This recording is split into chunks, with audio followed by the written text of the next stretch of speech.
Boa tarde, meus irmãos. É sempre uma grande alegria, uma emoção que nos envolve em estarmos nesta casa de luz que nos oferta uma oportunidade como esta de divulgarmos a doutrina dos Espíritos, trazendo Jesus para os nossos corações.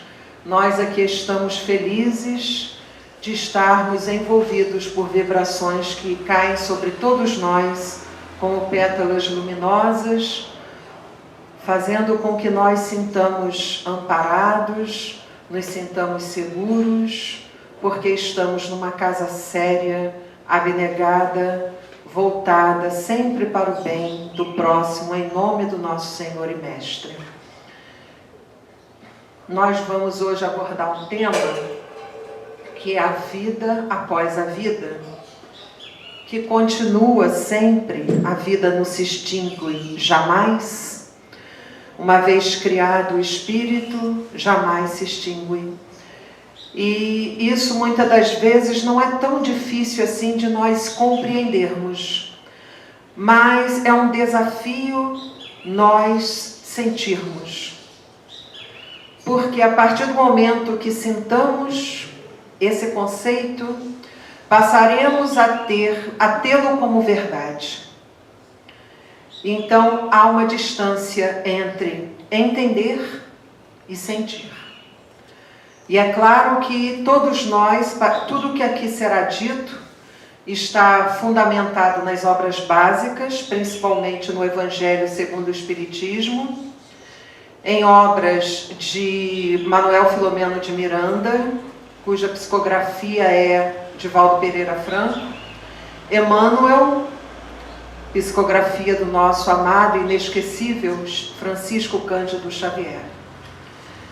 Então, nós vamos dar início a uma página do livro Espelho d'Alma.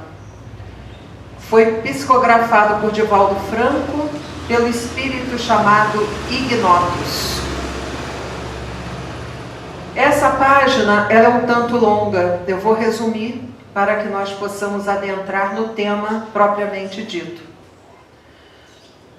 A história real é acerca de uma senhora cujo matrimônio estava indo ao fracasso.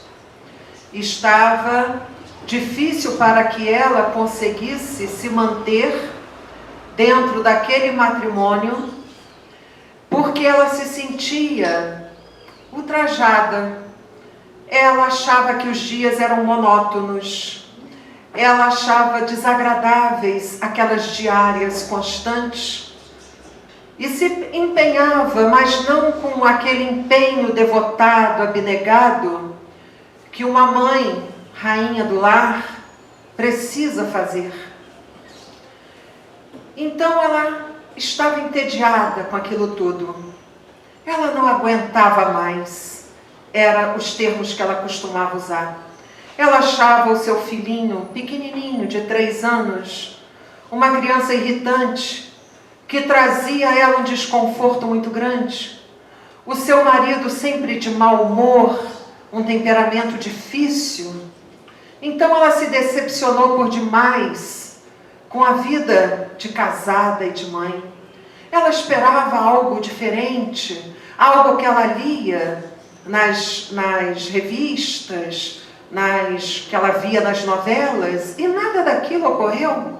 Então ela se frustrou e ela começou a achar a vida um tédio. Então, em dado momento, num desentendimento com o seu esposo, opiniões diversas, ele a agrediu fisicamente.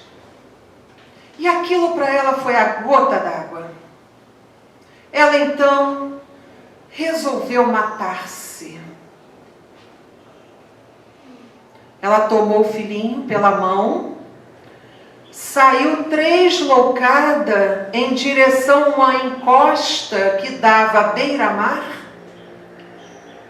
As pedras eram pedras negras em seu país.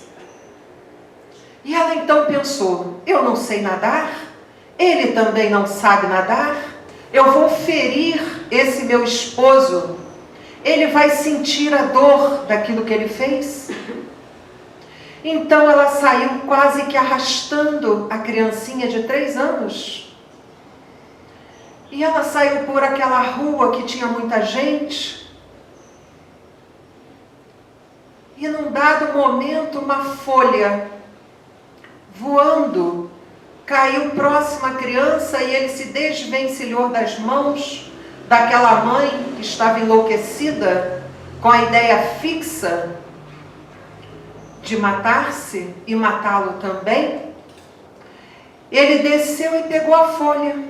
E ela olhou para trás, ainda procurando no meio de muita gente, o achou, se dirigiu a ele, pegou com uma certa violência a sua mão, tirou a folha da mão dele e saiu segurando a folha e o menino.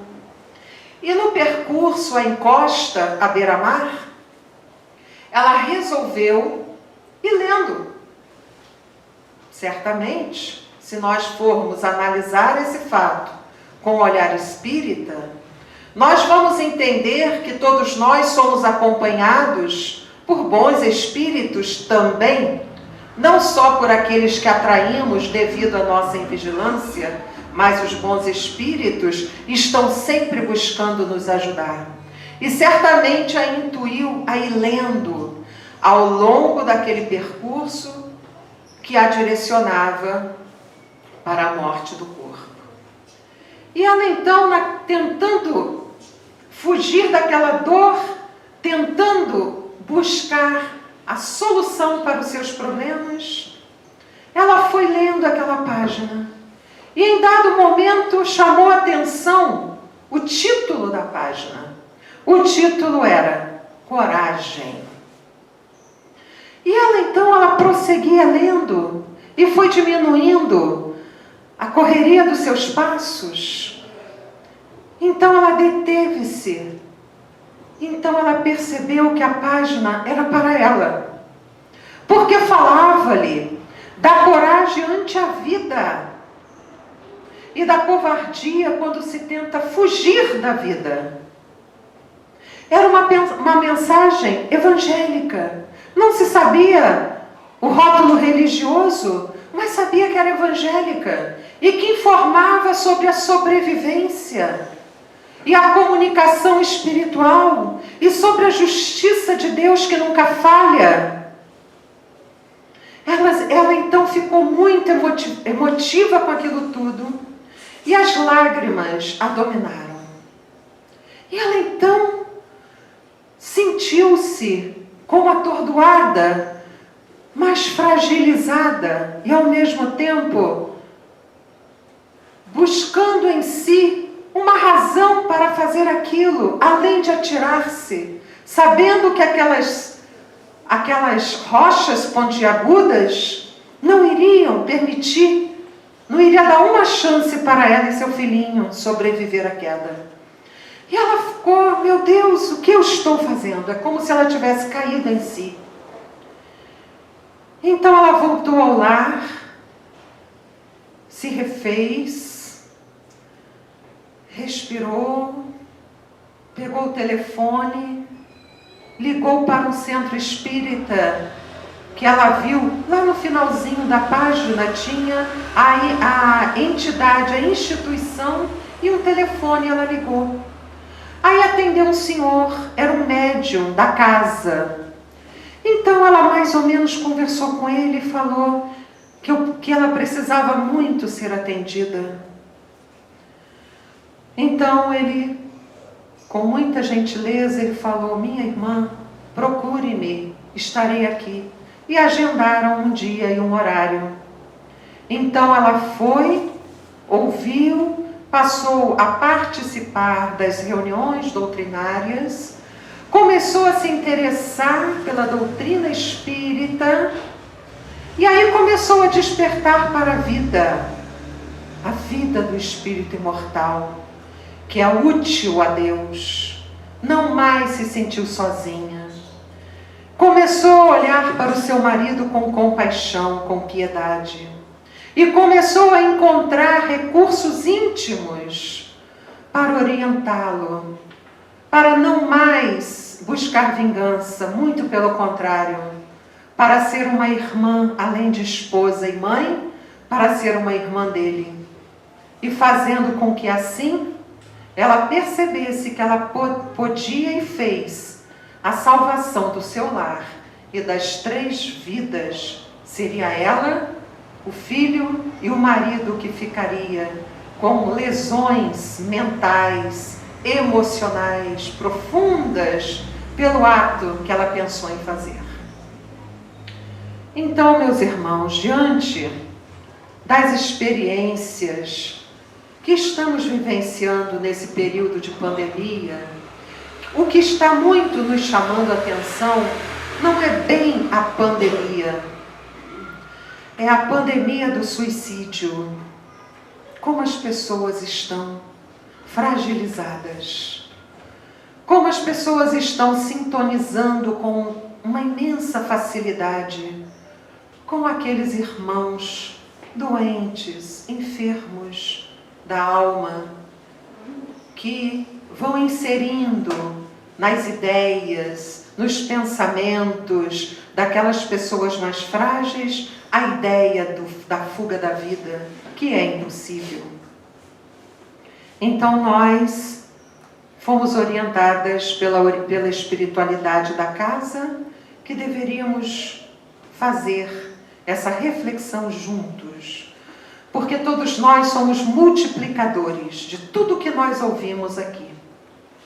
Todos nós, quem está aqui, quem está aí, quem está nos outros planos, podem multiplicar tudo aquilo que aqui é dito, porque é fundamentado com dignidade, com fidelidade, a doutrina dos Espíritos, para que nós possamos colaborar com o bem, colaborar com o fortalecimento da moral cristã, que deve ser a conduta de todos nós.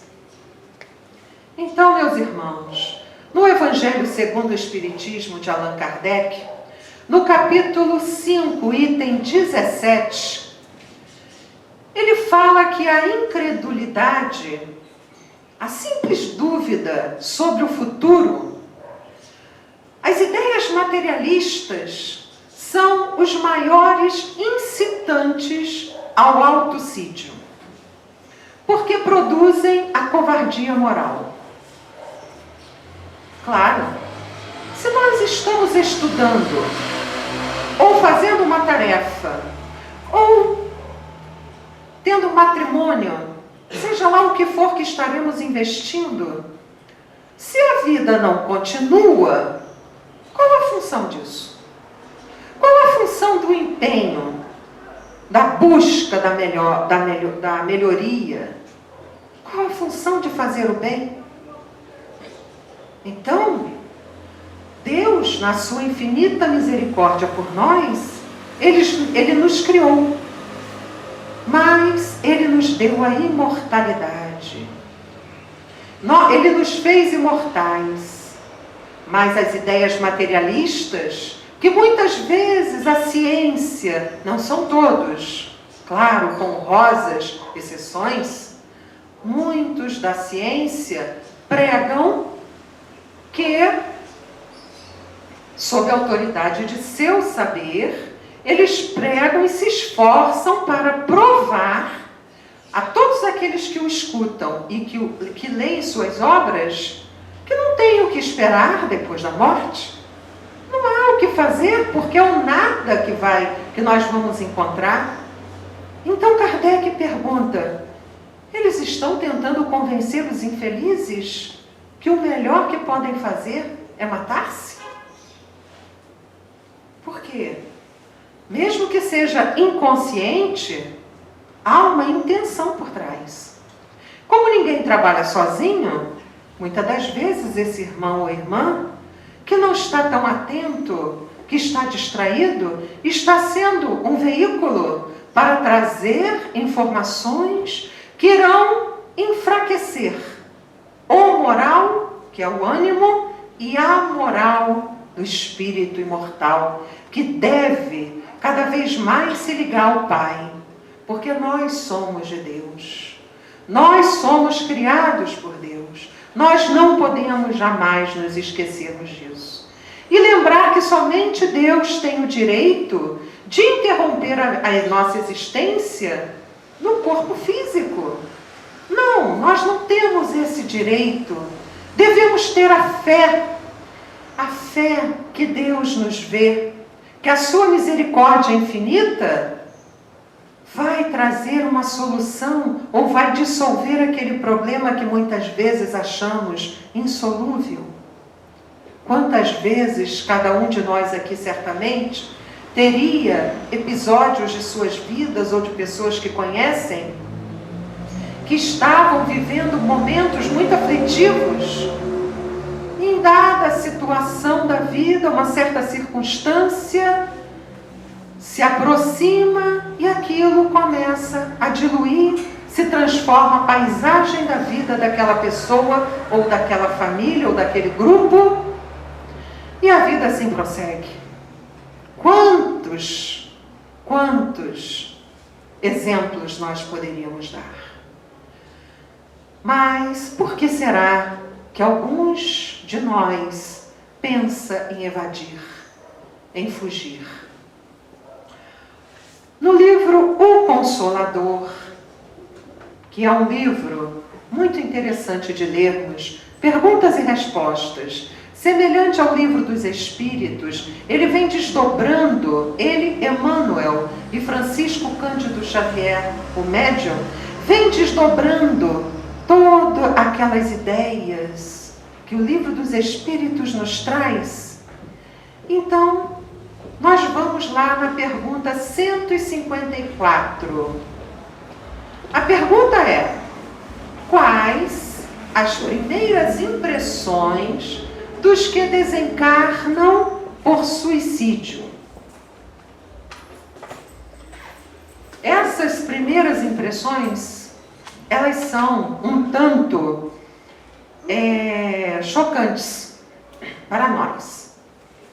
Porque nós estamos acostumados a, quando não está bem nosso trabalho, a gente dá um tempo, toma um café. O filme não está bom, a gente desliga a televisão. Eu vou dormir, eu vou ligar para um amigo, eu vou ouvir uma música. Porque está certo, é isso mesmo que a gente tem que fazer. Então nós temos assim uma impressão de que as coisas podem se resolver com o desligar de uma televisão, com uma ligação para alguém. Mas alguns irmãos têm a certeza, porque eles falam que têm certeza, que vão fugir da vida e vão desaparecer. Bom, Emmanuel nos explica, junto a Francisco Cândido Xavier, que há uma profunda decepção daquele que evade, daquele que tenta fugir da vida. Primeiro, porque se desaponta, a vida não se extingue, a vida não acaba, a vida continua. E ele continua naquele período de transições da morte do corpo. É só que devido às forças vitais que ligavam a si como espírito imortal ao corpo físico, ainda estão fortes, são elos como cordas vibrantes que não se extinguiram naturalmente, como acontece com aquele que vai ao longo de sua vida, vivendo, envelhece, através de uma doença, de alguma coisa, os órgãos vão perecendo, se esgota o fluido vital e ele retorna. Mas o suicida não, meus irmãos. O suicida, ele agrava muita coisa em sua vida que continua. Ele passa por tormentos pavorosos, em virtude da decisão tocada de suprema rebeldia. É considerado um rebelde diante de Deus. Muitos muitos continuam experimentando os sofrimentos físicos da última hora em seu corpo somático. Corpo somático é o corpo físico. É isso que ele quis dizer. Então, as impressões que foram causadas no corpo somático, aquelas impressões, o espírito continua a sentir, mesmo considerando-se morto. Mas não existe o morto. Quem morre não é o corpo, o espírito continua. Então ele, devido à ligação fluídica a esse corpo somático, ao corpo físico que tem, ele sente vivamente o que ele provocou em si mesmo. Muitos ficam anos a fio, sentem as impressões terríveis do tóxico que ingeriu e aniquilou as energias. Isso são palavras de Emmanuel. A perfuração do cérebro pelo projétil, muitos atiram no próprio cérebro para provocar logo a morte, para ser rápida. Aí você olha, os médicos legistas, os policiais olham e falam, está morto. Mas é porque não tem a clarividência.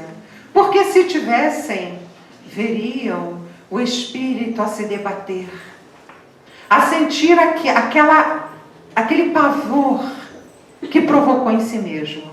Não vou me prolongar, porque tem muita coisa inserida nesse contexto que aqui começamos a abordar e que cabe a cada um de nós buscar através dos estudos, e o tempo não nos permite nos aprofundar mais. Então, meus irmãos, segundo Emmanuel, a pior das emoções do suicida é de acompanhar, minuto a minuto, o processo da decomposição do corpo, abandonado no seio da terra, verminado e apodrecido. E o suicídio, muitas das vezes, caracteriza-se por um heroísmo. Eu lembro que houve uma pessoa conhecida da nossa sociedade há pouco tempo, que ele não aceitou determinados fatos da sua vida, ele provocou o autocídio. Ele foi considerado um herói na mídia. Eu fiquei espantada. Ele era um ator, muito bom por sinal. Deus permita que ele esteja sendo acolhido, que todos são acolhidos com muito amor no plano espiritual, mas que ele possa se arrepender, para que ele tenha condições íntimas, para que possa compreender que é preciso se renovar e receber o tratamento adequado, que certamente já está sendo feito. Isso, meus irmãos, é negar absoluta, a lei de amor e de suprema rebeldia à vontade de Deus, porque Deus nos sustenta na sua misericórdia. O que nós padecemos aqui na vida física não é tudo aquilo que provocamos em nosso passado, não. Muitas das vezes, de forma jocosa, nós falamos assim, puxa, como é que pode os espíritas falarem que eu escolhi essa situação que eu estou vivendo? Muitas vezes a gente escuta isso. Certamente a pessoa que fala isso ou não tem conhecimento ou tem uma necessidade de brincar com coisa séria. Porque a gente não sabe.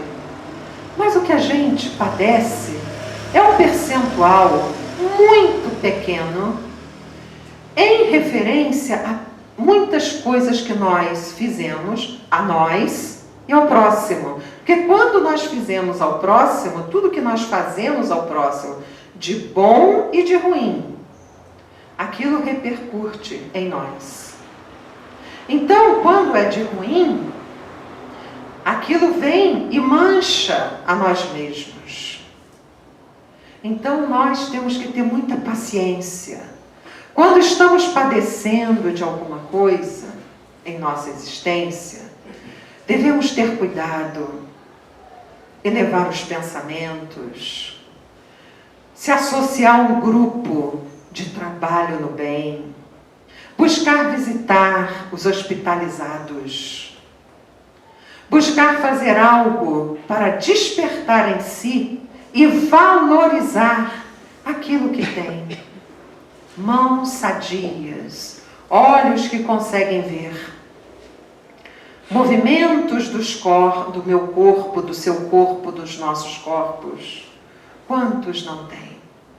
Se nós visitarmos o São Vicente de Paulo, aqui em Nova Friburgo, tem uma ala de crianças e de adultos que eles passam por expiações com X, gravíssimas. Quando nós, ou alguém que conhecemos, for visitado por uma ideia dessa, uma ideia infame, vamos convidá-lo para visitar.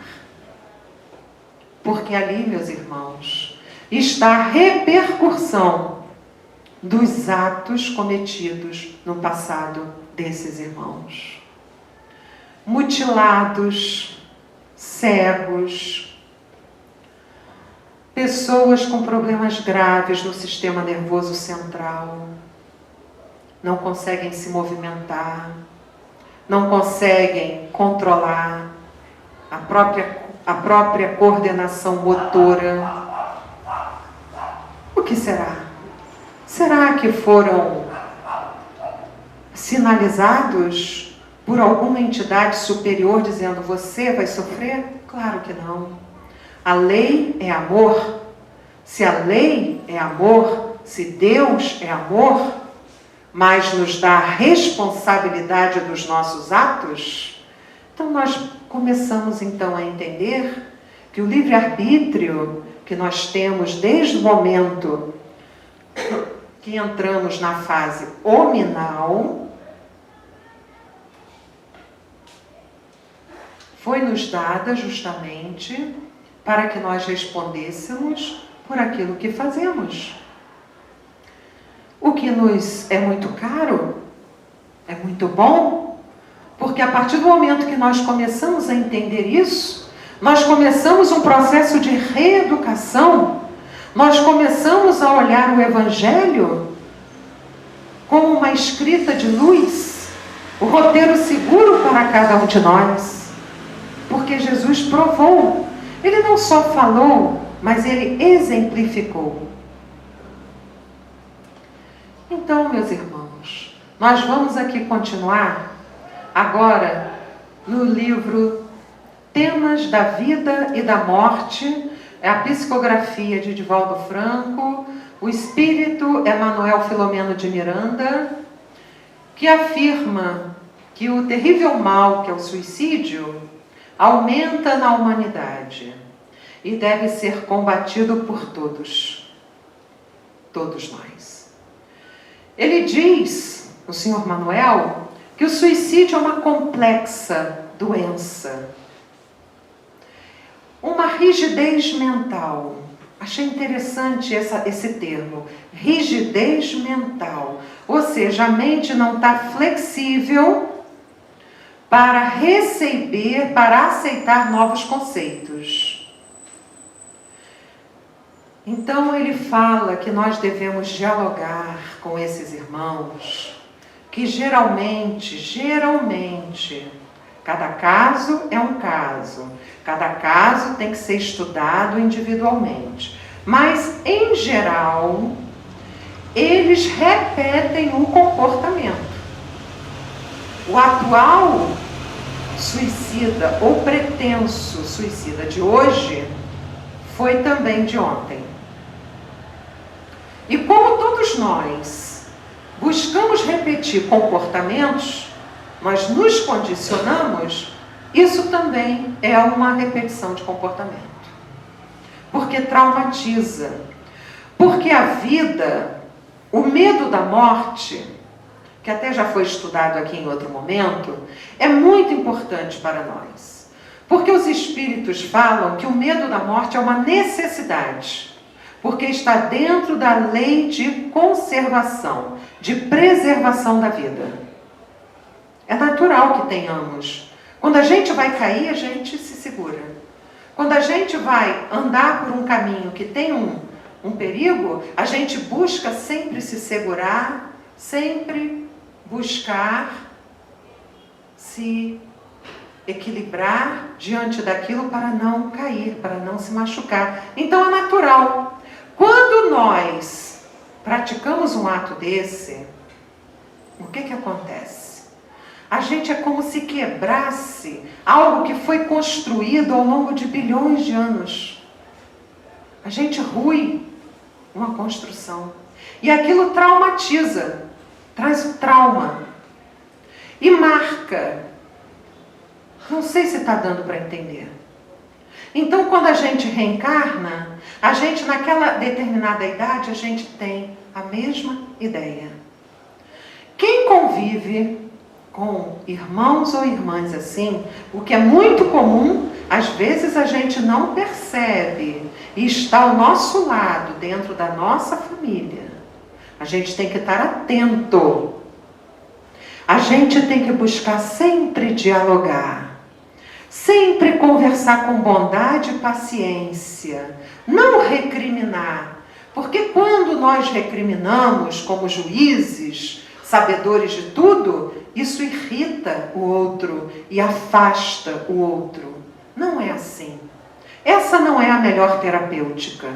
Nós temos que deixar o amor penetrar em nós e agir com muita bondade, com muita paciência com essas pessoas que são nossos irmãos e quiçá nós não já teremos passado por experiências assim e também fomos atendidos. Agora é a nossa vez. Se nós já começamos a despertar, façamos a nossa parte.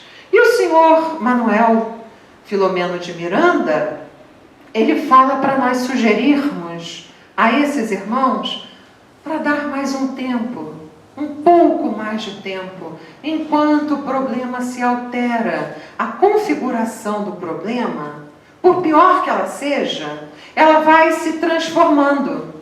Todos nós já vivemos vários problemas e nós percebemos isso. A cada dia, a cada momento, de uma semana para outra, de um mês para o outro, aquela configuração ela vai se transformando. E essa é uma experiência muito valorosa que nós devemos passar para esse irmão ou irmã que está se sentindo tentado a praticar um ato desse. Então ele fala que é muito importante, porque essa terapia é uma terapia preventiva, que fortalece no exercício da oração. Ele fala aqui que a oração, a prece, é fundamental. Criemos o hábito de orarmos onde estivermos, onde estivermos. Estamos no ônibus? Façamos mentalmente uma prece, pedindo por todos que ali se encontram, pelo motorista, que os nossos olhos sejam olhos luminosos para todos, que nós não venhamos a julgar ninguém. Se estivermos no nosso lar, principalmente, façamos o Evangelho no lar. Já pensamos se cada lar fizesse, que seja uma vez por semana, o Evangelho? Certamente as guerras iriam fugir envergonhadas do planeta Terra.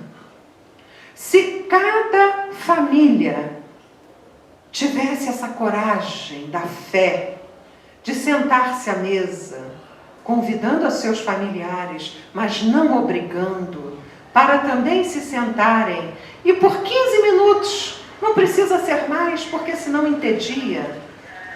Façamos o Evangelho, vamos ler uma página, convidar Jesus para adentrar os nossos lares, muda toda a psicosfera do ambiente do nosso lar. Muitas coisas que estavam para acontecer são ali quebradas. Lembro-me uma vez que um espírito, conversando conosco, ele falou assim: eu estava lá na casa dela. Com todo respeito eu estou falando isso. é porque o estudo cabe. E eu estava pronto para atacar, para criar discórdia. Eu sabia exatamente o que fazer, porque eu conheço a todos muito bem. Sei exatamente os calcanhares de Aquiles que cada um tem. Eu estava pronto, estava tudo já tramado. De repente, eu fui acolhido por uma luz que bateu em mim e que me emocionou. E eu chorei de vergonha. Porque aquilo que eu queria fazer, eu perdi a vontade, perdeu o sentido. Eu queria entrar e não conseguia entrar naquele lar. Eu queria fazer ainda, porque eu já tinha programado, chamado outros comparsas, e eles chegaram, mas eles também foram envolvidos por aquela luz.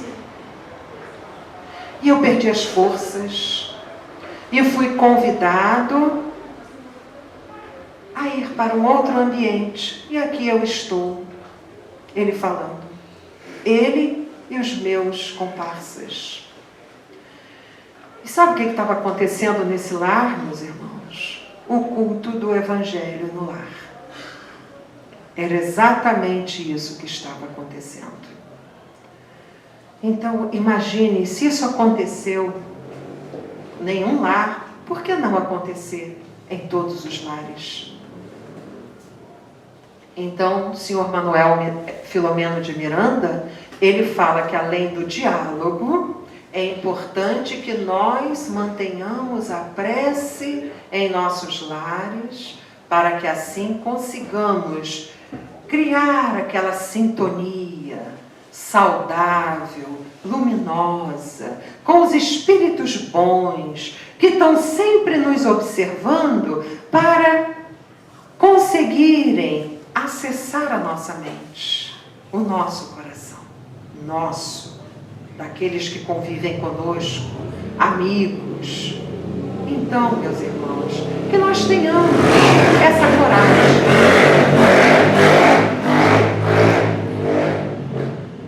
Muitas das vezes, nós temos aqui um outro caso, talvez não dê tempo para contar, mas não tem problema, porque nós já contamos aqui um caso que seria até semelhante a esse, porque, na verdade, o caso é uma entrevista realizada com um espírito que desencarnou através desse ato.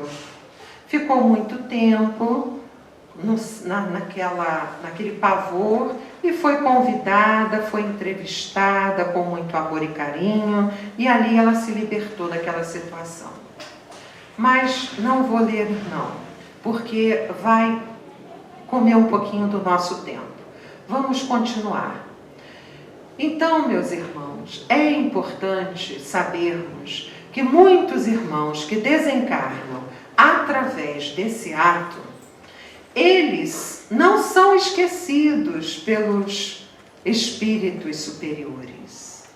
Porque podíamos então fazer a seguinte pergunta: ué, se existem os bons espíritos que trabalham incessantemente, por que não acodem esses irmãos infelizes? Não é? Seria lógica essa pergunta. Uma pergunta muito racional, muito pertinente. Mas o que acontece? Quando isso acontece, quando o fato ocorre, esse fato infeliz, esses irmãos, eles ficam tão perturbados que eles não conseguem perceber a presença desses bons espíritos que o auxiliam, que os protegem.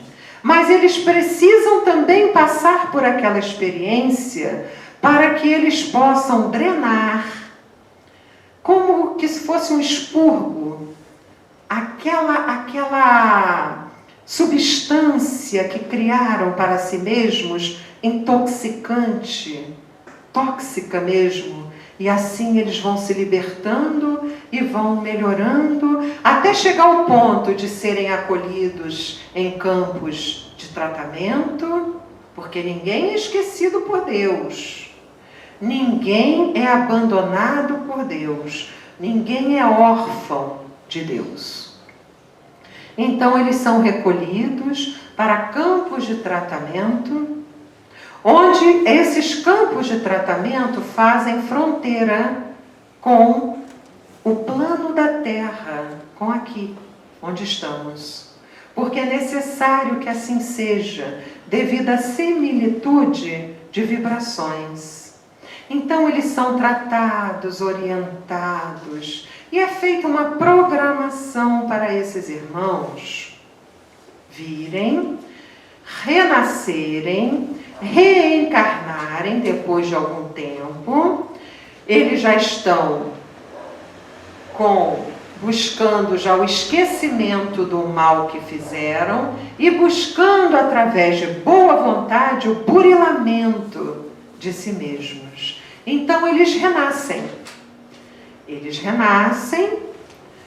Muitos, por misericórdia do nosso Pai Altíssimo, renascem em corpos saudáveis, tendo uma chance de não repetirem o ato e investirem no bem, no progresso moral. Aqueles que compreendem isso vão em frente. São supervisionados por corações que o amam, são ensinados e eles vão em frente. Aqueles que continuam rebeldes e que repetem o ato, eles se complicam ainda mais. Não é tão difícil assim nós entendermos. Porque quando estamos nesse estado, qualquer um de nós podemos nos sentir tentados a fazer isso. Nós ainda não alcançamos, vejam bem, a purificação do ser. Qualquer um de nós podemos ser tentados. É só que tudo isso tem um processo. Esse processo ele começa sutil dentro de cada um. E cria-se então uma alienação. Essa alienação ela vai tomando conta da criatura passo a passo. Muitas vezes ninguém percebe.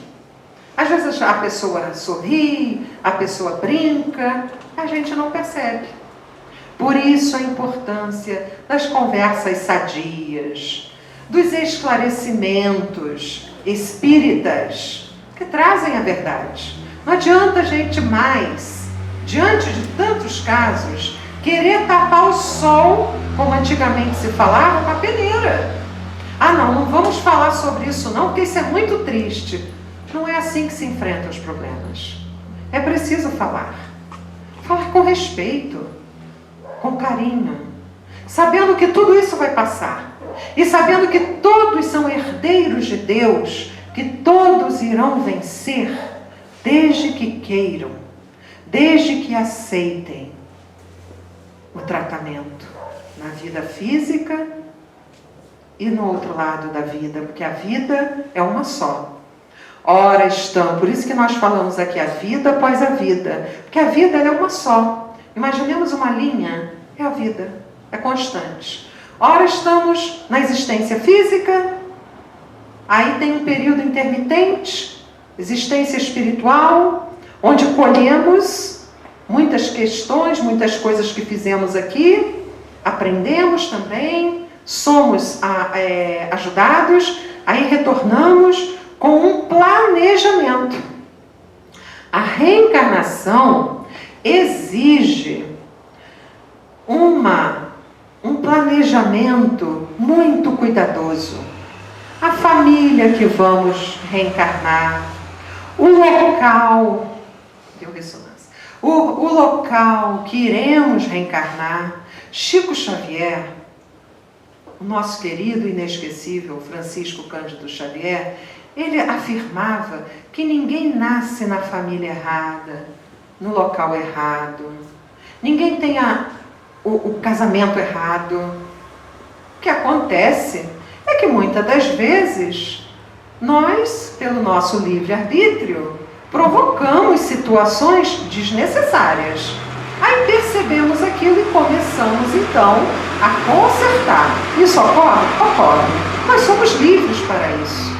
Já temos a condição de raciocínio, de inteligência, Já temos a condição emocional, os sentimentos para resolvermos isso. Mas tem coisas que nós não conseguimos mudar.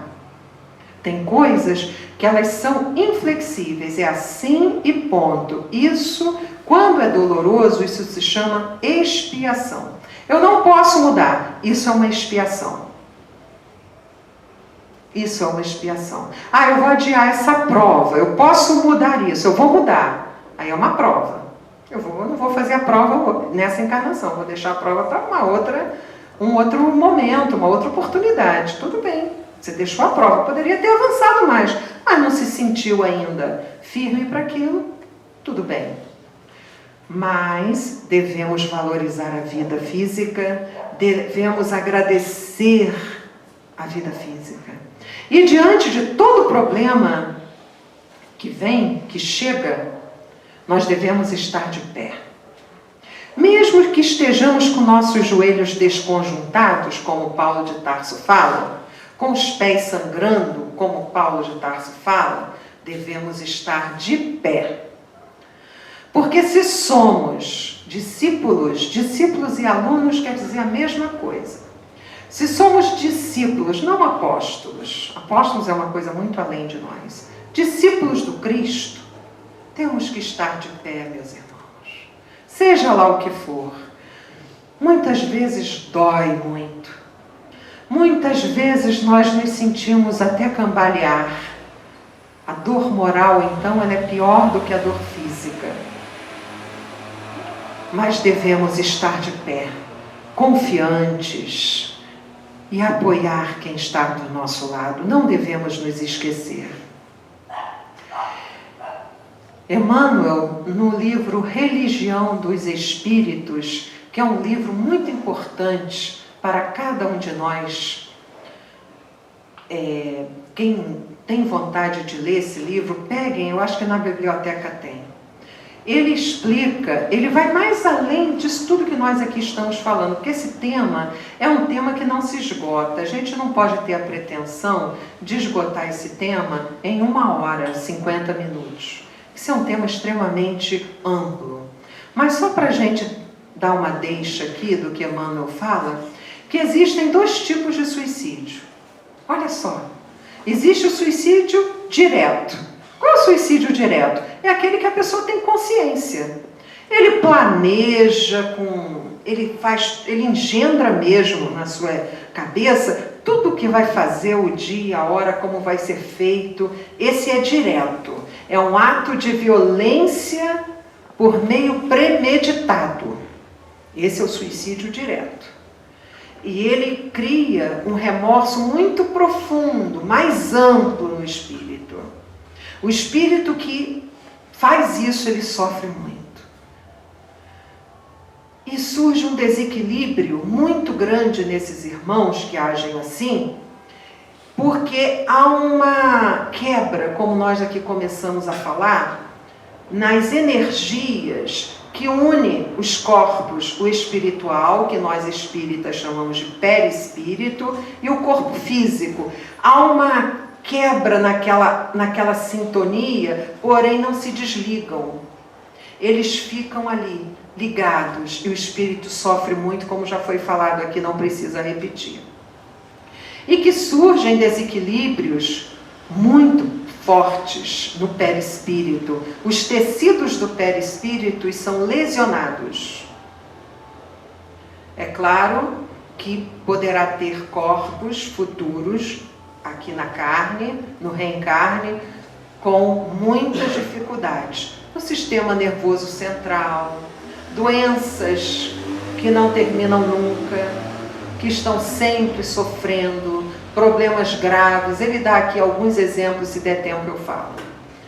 E depois de muito tempo, né, de sofrimento, eles são tratados e voltam à carne em situações difíceis, como aqui nós já demos alguns exemplos. Mas existe também o suicídio indireto. E esse suicídio indireto, ele é muito comum entre nós.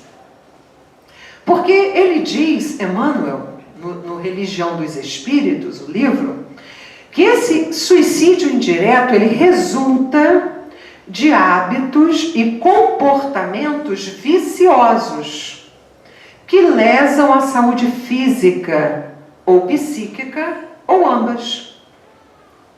Então, nós temos que tomar cuidado a partir do momento que entendamos isso, que aí vira uma responsabilidade, porque passamos a saber, com aquelas viciações que nós julgamos infantis, mas que trazem lesões. Aqui mesmo, muitos de nós já começamos a colher dificuldades no corpo físico por viciações nossas. A drogadização, alcoolismo, mas tem também outras viciações no campo moral, que também lesa o perispírito. Maledicentes, caluniadores, esses que se comprazem em derrubar, em denegrir a imagem do próximo, trazem problemas graves para si mesmos, porque lesam os tecidos do perispírito, porque usam a fala de forma descaridosa. Vejam bem, a coisa é muito mais ampla do que nós podemos imaginar, porque até agora nós tocamos no assunto daqueles que buscam a fuga da vida enganosamente pelo suicídio direto, mas existe também o indireto. Se existe o indireto, é preciso que nós comecemos a pensar sobre isso e comecemos a agir, a tomar decisões mais acertadas. Então, meus irmãos, tem muita coisa ainda para conversarmos, mas é muito importante que nós lembremos que no Evangelho segundo o Espiritismo, lá atrás, tem preces. Primeiro tem uma explicação, preces aos criminosos, preces àqueles que acabaram de reencarnar, preces aos entes queridos, tem vários tipos de prece. E antes da prece tem uma fala explicativa, uma escrita, um texto escrito, que nos explica quem são aqueles espíritos, o que mais ou menos eles estão enfrentando na vida após a morte do corpo. E após essa explicação, porque aí você se torna cônscio daquilo, tem as preces dirigidas mesmo, e tem as preces aos suicidas. Aqui no Caminheiros do Bem, nós temos uma tarefa chamada irradiação. Então nós temos uma folha bem dividida, em que fazemos a irradiação aos alcoófilos, aos toxicômanos, a todos que encontram dificuldades para resolverem a sua evolução de forma mais compreensível, mais digna. E temos no último momento, a prece, a irradiação aos suicidas. Então nós fazemos isso aqui no Caminhos do Bem. Ele nos oferece essa oportunidade. Então nós irradiamos através da nossa mente voltada para o Cristo, em rogativa constante, concentrada, para que esses irmãos, onde estiverem, que eles recebam a visita em seu coração, em seus corações, dos fluidos saudáveis, para que eles possam se arrependerem. Porque através do arrependimento, que é muito bom, que é um lampejo da alma, é uma luz, eles despertem e se lembrem de Deus. E ao lembrarem-se de Deus, eles irão mudar o padrão vibratório. Mudando o padrão vibratório, eles irão perceber as equipes de socorro que sempre estão, sempre, incansavelmente, estão ao lado deles. Então, meus irmãos, que nós possamos não fazer a prece aos suicidas, não estou querendo dizer aqui, em nossos lares a todo momento, não. Tem que ser uma coisa, é muito sério isso. Nós geralmente fazemos isso nas casas espíritas ou quando fazemos o Evangelho no lar, caso nos sintamos fortalecidos para isso.